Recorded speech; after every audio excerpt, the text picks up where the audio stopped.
Associate sponsor UltraTech cement.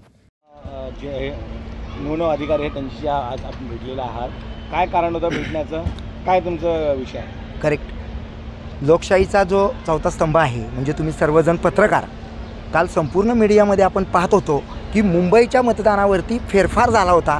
अनेक लोकांची नावं गुप्त होती। मला मुंबईबद्दल बोलायचं नाही, मी उमेदवार असल्यामुळं मला संवैधानिक अधिकार आहे माझ्या मतदारसंघातील लोकांबद्दल मी बोलणार। मतदार सर्वप्रथम आहेत। आमच्या देशातली आमची ओळख आहे सर्वप्रथम भारतीय आणि अंततः आम्ही भारतीय आहोत। आम्ही जय श्रीराम म्हणू, जय संविधान म्हणू, पण आम्ही भारतीय आहोत आणि भारतीय मूलभूत तत्त्वाचा एक अधिकार होता, तो म्हणजे मतदानाचा अधिकार। माझ्या 24 कल्याण लोकसभा मतदारसंघामध्ये मोठमोठ्या चॅनल्सनी दाखवलेल्या बातम्या आणि उबाटाचे नेते उद्धव ठाकरेंनी घेतलेली कालची 4:30 वाजताची मुलाखत, त्या पत्रकार परिषदेमध्ये त्याचं जे म्हटले त्यांना मी सपोर्ट करतो।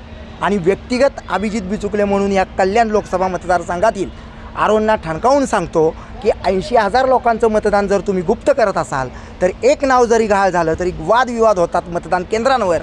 80,000 झाल्यानंतर हे मुंबईकर कुणाच्या आधिपत्याखाली, कुणाच्या रागाला, कुणाच्या धमकीला कंटाळून घरात बसले, त्यांनी बाहेर यावं। या माझ्या मतदारसंघातल्या बंधू भगिनीसाठी मी येणाऱ्या 27 तारखेला आमरण उपोषण करणार। तत्पूर्वी निवडणूक आयोगानं मला सांगावं, कळवावं, संविधानिक पत्र द्यावं की परत ही निवडणूक झालीच पाहिजे।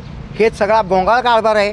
त्या बोंगाळ कारभाराच्या पाठीमागं संपूर्ण यंत्रणा आहे आणि या ठिकाणी मुख्यमंत्र्यांचा चिरंजीव असल्यामुळं हे घडतं आहे असं उबाटानेही म्हटलेलं आहे आणि मीही त्यांना समर्थन देतो उद्धव ठाकरेंना। आणि मी या ठिकाणचा संविधानानं मला घोषित केलं होतं अपक्ष उमेदवार म्हणून माझ्या मतदार बंधूंवर, भगिनींवर जो अन्याय झाला त्यांचं पुनश्च मतदान घ्यावं आणि पुन्हा मतदान प्रक्रिया इथं व्हावी।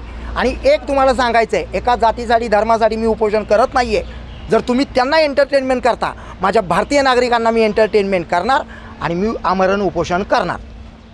Associate sponsor UltraTech cement.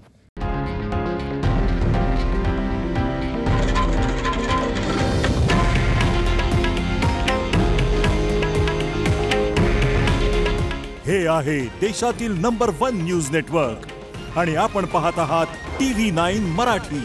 काळजी तुमची, हित महाराष्ट्राचं।